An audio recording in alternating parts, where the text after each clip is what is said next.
Hey everyone, it's Regina. So I thought that when we had to talk about the coronavirus, that would be the most political conversation we would ever have to have because it affected so many people and there were so many dying from that. But apparently bad can always get worse.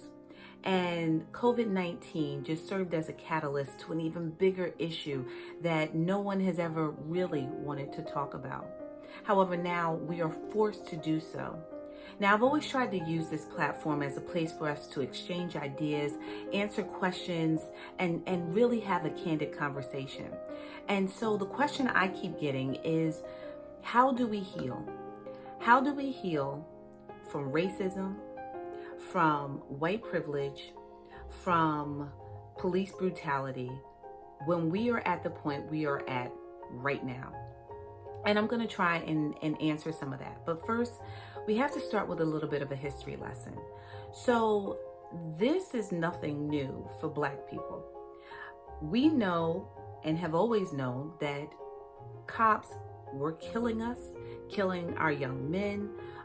It wasn't safe for us to be out there alone with police. And it's a sad situation, but that has always been in our homes. And while we have always said we don't want to talk about race, everybody has always talked about race. And we pass what we feel down from generation to generation to generation. And now we are here, 2020. So how did 2020 begin? In February, a 25-year-old man in Georgia by the name of Ahmaud Arbery went out for a jog. And he was gunned down by a father and son who felt as though he might have been a criminal on the run. So they took it upon themselves to hunt him down and kill him in broad daylight. And for 2 months, they were not charged. They were not arrested. And it wasn't until there was an outcry heard everywhere that anything was even done about it. But that wasn't enough because, like I said, this was something we have seen over and over again, and we have never gotten justice for it. Moving forward, we go to New York, where Amy Cooper is walking her dog without a leash, and a man who is bird watching asked her to put her dog on a leash, and she gets upset that this man is filming her. So she threatens to call the police and tell them that an African-American man is threatening her life. She then proceeds to call the police and have an inflection in her voice like she was under some sort of duress by this man. And the entire thing is played out. And you see it. If you've never seen it before, white privilege at its best. Because she knew that as a white woman, the police would perceive her danger to be even greater if she said it was a Black man that was attacking her. And she also realized that at the very least, he would be intimidated by the idea of a police officer coming and judging him just for being African American. On that same day in Minnesota, police approached George Floyd for passing a counterfeit $10 bill. They try to arrest him. He doesn't want to go. They can't get him in the car. They take him down, and one police officer puts his knee on his neck for 9 minutes until he dies. And all the other police officers around don't do anything to help, despite it being broad daylight, despite people recording and crying for him to be released because he was dying and everyone could see that. That officer held his knee on that man's neck with his hands in his pockets, giving a signal that he doesn't care. I mean, when you have your hands in your pockets, you're not ready to jump up and save someone or make sure they're okay. No, you're at rest. So he rested his knee on this man's neck until he died. Now, normally, that probably would have just gone on into the books as another crime against an African-American man that goes unheard.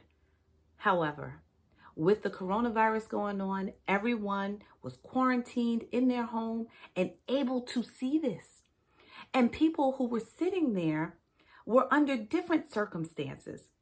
Some of them watching their family members die. Some of them facing unemployment, not knowing where their next meal is coming from. Some of them just learning that this was happening for the first time. And guess what? The whole world got mad. And so you had people come out and cope with that in different ways. You had peaceful protesters who are protesting this and trying to get legislation to change. You have people who are coming out and rioting and defacing everyone's property and smashing windows. And you have other people still who are looting. And don't let the media fool you. It is not just Black people who are doing this. Some of them are dressed in Black garb but are completely white and doing this just to incite more violence. Now, some of you might be thinking, what they're doing is wrong. But if you're focused on what they're doing and not why they're doing it, then you're missing the point. Why are they stealing sneakers they're going to turn around and sell on the street? Why are they destroying businesses? Why don't they own these businesses? Why are so many of them so mad that they have nothing else to worry about than to do this? Because even if they get caught, what do they got to lose? They have lost everything. That is the point. Why do you think they have nothing left to do but be mad? So you want to know, how can we heal? Well, I'll tell you one thing. It's not going to go away by us ignoring it, by us not having the conversation. We have to begin to discuss, why is everyone so mad? My pastor always said, if it's not a blessing, it's a lesson. And this lesson about racism and white privilege and police brutality is one that we have repeated over and over again. And the fact is, we're going to continue to repeat it if we don't learn from it. If you're not a part of the solution, then you're a part of the problem. So if you're still thinking that by you not saying anything, you not doing anything, by you sitting in your home and being a spectator in this, that it's going to go away, you are absolutely wrong. So what can you do? First, you can listen. Very few people want to hear the stories of Black people, which no two stories are the same. Everybody can probably tell you their encounters with racism and how it's changed the way that they see society. If you sit down and listen, you will learn a different perspective, I guarantee you, and you might even grow a deeper friendship with that person. Hold these legislators accountable. Go out and vote. If we have people in office that are not working towards a goal where we can all be together, then we don't have the right people in office. We need to get them out and get the right people in. So by utilizing your right to vote, we can actually bring about change that is lasting and concrete. If you're saying to yourself, Regina, that's just not me. I'm not going to go out and protest. I'm not going to try and get people to talk to me. Fine. Stay at home and read. Educate yourself on things. There are tons of great books that talk about this issue. Pick up Between the World and Me by Ta-Nehisi Coates, White Fragility by Robin DiAngelo, The New Jim Crow by Michelle Alexander, and on and on and on. Amazon right now is selling out of books like these like hotcakes, so you can pretty much find them anywhere. Talk to the people you know who have racist views, family members, friends. Try and get them to change their mindset or understand why their mindset is the way it is. So maybe you can talk to them about having a different way of thinking.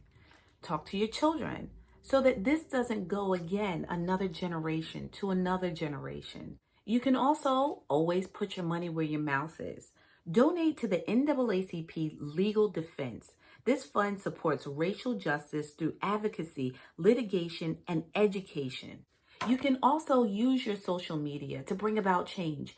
Post pictures of things that are inspiring you about Black people, Black businesses. Promote different Black organizations, or just post beautiful Black faces that you've seen. If we flood the internet with images like these, it will show people that we stand united, that we're not afraid of each other, that we're not afraid to support one another and love each other. Listen, if you do not speak up, then the voices of others will speak for you. And you got to ask yourself, do the voices of others speak for me? Do the voices of others speak for me? Do the voices of others speak for me? If your answer is no, then do something. I'm Regina Mitchell. Thanks for listening.